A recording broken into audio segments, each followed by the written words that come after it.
There are moments when the world feels like it's shifting under your feet, slowly, quietly, and then all at once. And right now, as 2025 begins, the ground beneath the Kremlin is moving in ways Vladimir Putin never expected. For more than 2 decades, Putin has lived inside an echo chamber carefully engineered to protect him from bad news. But in the final months of 2024, that echo chamber cracked. And everything that followed, every rumor, every arrest, every leak has pushed Russia closer to the edge than at any moment since the Soviet collapse. This is not speculation. This is not drama. This is the slow motion implosion of a system built entirely on fear, loyalty, and one man's illusion of control. It began with a leak, something that should never have escaped the walls of the Kremlin.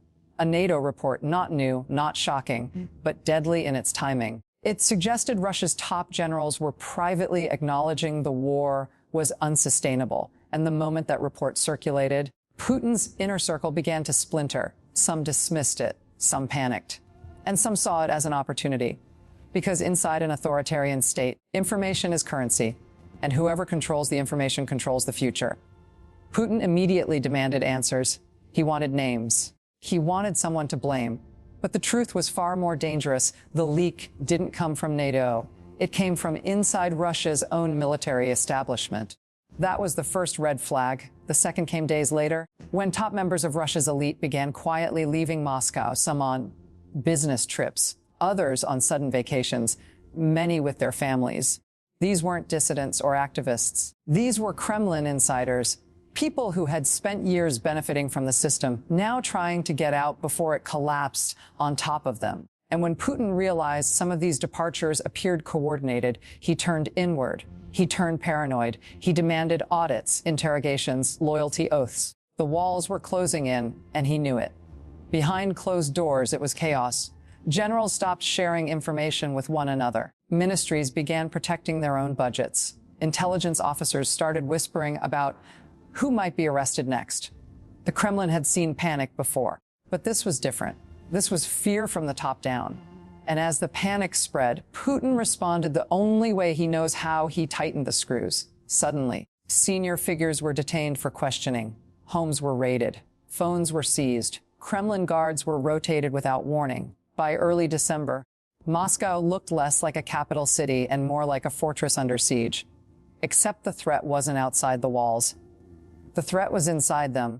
Then came the shock rumors that General Valery Gerasimov, the man who for years oversaw the entire war effort, was missing from key briefings. Russian media suddenly stopped showing him. Military channels began posting contradictory statements. Analysts speculated everything from house arrest to defection to internal exile. But the truth, according to multiple independent sources, was simpler and more destabilizing. Gerasimov had refused an order. He had resisted a directive he believed would further destabilize the military command. And for the first time in decades, one of Putin's top generals decided that obeying the president was more dangerous than resisting him. That single act, unseen by the public, whispered among insiders, signaled something unprecedented. The vertical chain of command that held the Russian state together was no longer intact. This was the moment Putin realized he might be losing control. And when authoritarian leaders feel that loss, they don't rely on persuasion or reconciliation, they rely on force. Within days, Moscow residents reported late night armored convoys moving through the city. These weren't displays of power for foreign audiences. These were intimidation maneuvers directed inward, meant for ministries, intelligence branches, and military factions suddenly suspected of disloyalty. One convoy in particular moved toward the headquarters of the FSB's Fifth Service, the intelligence division responsible for evaluating political stability across former Soviet states. The same division long accused of feeding Putin catastrophic misinformation about Ukraine. The decision to surround the building wasn't random. It was a warning, a reminder that the Kremlin still had the guns, even if it no longer had the trust. But the Fifth Service didn't bend the way Putin expected. They complied with instructions, yes, but they withheld their internal files. And in Russia, files mean leverage. Files mean safety. Files mean, we know things about you too. By refusing to surrender them, the Fifth Service sent a clear signal. They were not going to be purged quietly. And the Kremlin suddenly found itself facing not street protests, not foreign pressure, but a silent standoff within its own security apparatus. The next day, the Kremlin staged an emergency meeting of the Security Council. You've seen these meetings before. Putin at a long table, ministers seated at exaggerated distances, the visuals designed to project control and authority. But this time, something was off. Defense Minister Belousov barely looked at Putin. Gerasimov sat stiff and silent. Sergei Naryshkin, the foreign intelligence chief who had been humiliated by Putin years earlier on live television, looked outwardly calm, but internally on edge. And the truth behind that tension is now clear. The Security Council no longer agreed on who Russia's real enemy was. Some pointed toward NATO, some toward Ukraine. Others quietly pointed at each other, and an increasing number, according to reporting from credible independent journalists, now whispered what had once been unthinkable: the real threat might be Putin himself. That is the unmistakable sign of authoritarian decay. Not the loud collapse, not the riots, not the revolution, but the moment when the people who built the system begin preparing for life after the leader. And that shift was already underway, not with speeches, but with behavior, travel patterns, coded messages, disappearing officials, guarded conversations, private warnings among elites. Putin didn't need to hear their words. He could read their actions. And their actions said they no longer trusted him.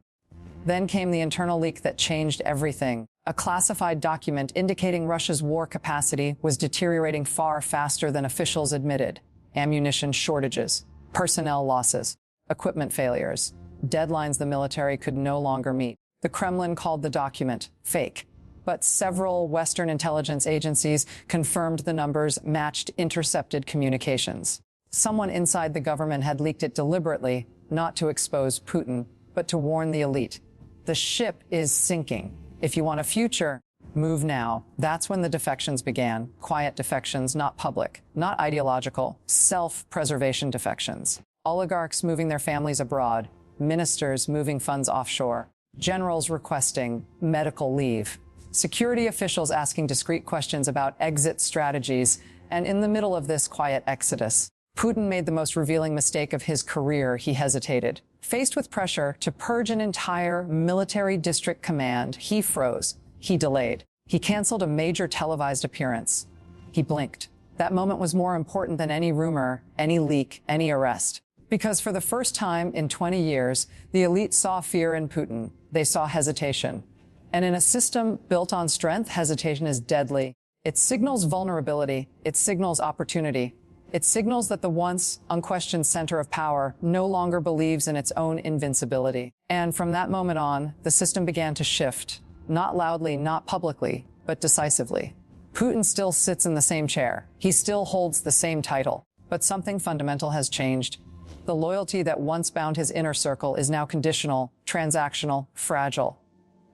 The knives aren't out yet, but they have been sharpened. Quietly, methodically, and every faction, military, intelligence, oligarchs, is now calculating the same thing. What happens after Putin and how to survive it? Because the truth is simple. The fracture has already happened.